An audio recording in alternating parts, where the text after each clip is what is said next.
Thanks for tuning in to Red Belt Radio. The following episode is scheduled for one fall. I'm Jason, and this show is dedicated to World Wonder Ring Stardom. Today I'm covering the 2025 losses of Saya Kamitani. The wrestler known as the Phenex Queen stands atop this company with the intention of shattering as many records as possible. But along her path to becoming Stardom's most popular wrestler, Kamitani has fallen victim to more shock upsets this year than you might have realized. Today we will discuss a list of this year's crushing Kamitani defeats and their importance in building fiery feuds and making Stardom the roaring success it has become this year.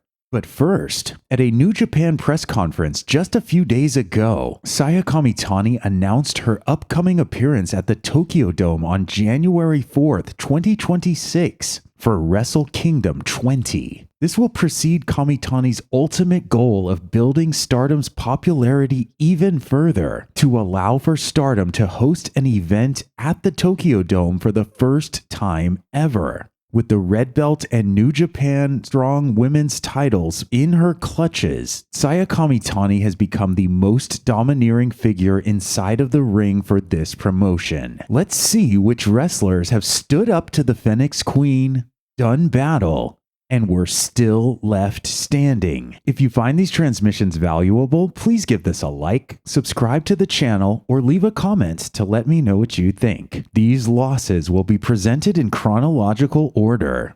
Suzuki defeats Saya Kamitani January 3rd. Stardom wanted to shock the fans from the very beginning of 2025, and with their very first show of the year, New Year Dream, they succeeded. After becoming Red Belt champion on December 29th, Saya Kamitani was expected to start the year off as the company's untouchable menace. Suzuki, who was fighting for Neo Genesis at the time, had other plans. This was definitely a unique way for Stardom to kick off 2025, with their top champion losing in her first 2025 match. The upset loss here would begin the Saya Kamitani and Suzuki feud for the Red Belt. And we're not done talking about that feud. Suzuki defeats Saya Kamitani January 18th. The Unit Tag League helped set 2025 apart from what came before. It combined the fierce competition between factions with more focused individual stories and rivalries. This is where Suzuki claimed yet another upset win over the Red Belt champion.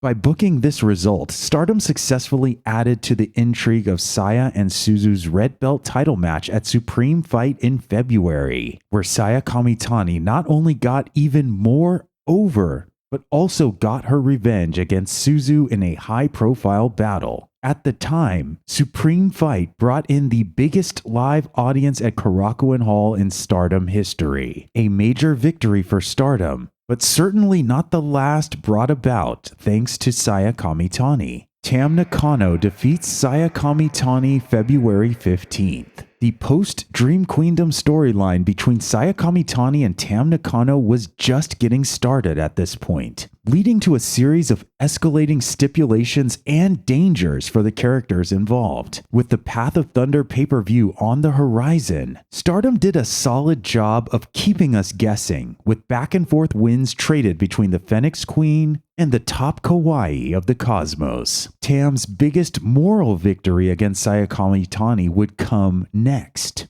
Tam Nakano defeats Saya Kamitani February 24th. At Path of Thunder in February, Tam Nakano's pride and joy, Sayaka Kurara, was at risk of being forced to join the H.A.T.E faction. The tag match at Path of Thunder emphasized the importance of story and character drama over any sort of title or trophy. Sayaka was for the last time given the choice to willingly join Saya Kamitani, and in this match, she proved her loyalty to Tam and Cosmic Angels. This helped enhance Sayaka Kurara's status as a babyface, as she would soon be embarking on a winning journey through the Cinderella tournament. For Saya Kamitani and Tam, this match would of course set up the stipulation for the Korakuen Hall Loser Leaves Stardom match. which ultimately broke the attendance record set at Supreme Fight 1 month earlier. This Path of Thunder match proved, perhaps most of all, that even a Kamitani loss could be good for business. Tam Nakano defeats Saya Kamitani March 22nd. Taking place during Stardom's first weekend in Okinawa, this is, to my knowledge, Tam Nakano's final ever win over Saya Kamitani. It took place during a strange point in time, where Tam was fighting as a freelancer after having been forced to quote-unquote leave Stardom. This is a battle I may need to rewatch, since it probably contains some meaningful smaller showdowns between various members of Cosmic Angels and H.A.T.E. And this Tam Nakano win would obviously be avenged by Saya Kamitani at All-Star Grand Queendom on April 27th. Azumi defeats Saya Kamitani April 6th. Arguably the strangest Kamitani loss on our list, and one that would not have any kind of follow-up until August/September. This loss occurred to possibly create hope that Azumi could go on to win the white belt at All-Star Grand Queendom, and to set up doubt that Saya Kamitani would be winning the Grand Queendom main event. But my main issue with the result of this tag match is that it did not receive a strong enough reaction or reference from either wrestler after it happened. It still strikes me as strange, but in some ways would be redeemed when Azumi would face Saya Kamitani later in the year. Cohaku defeats Saya Kamitani August 10th. I honestly don't know a lot about the particulars of this match, but it notably took place on the 6th anniversary of Saya Kamitani's debut match. Saya and Cohaku previously battled at the finals of the 2024 Catch the Wave tournament, and Saya successfully defended the Regina D Wave title against Cohaku in January 2025. Cohaku went on to win this year's Catch the Wave tournament and face Saya Kamitani for one last decisive match.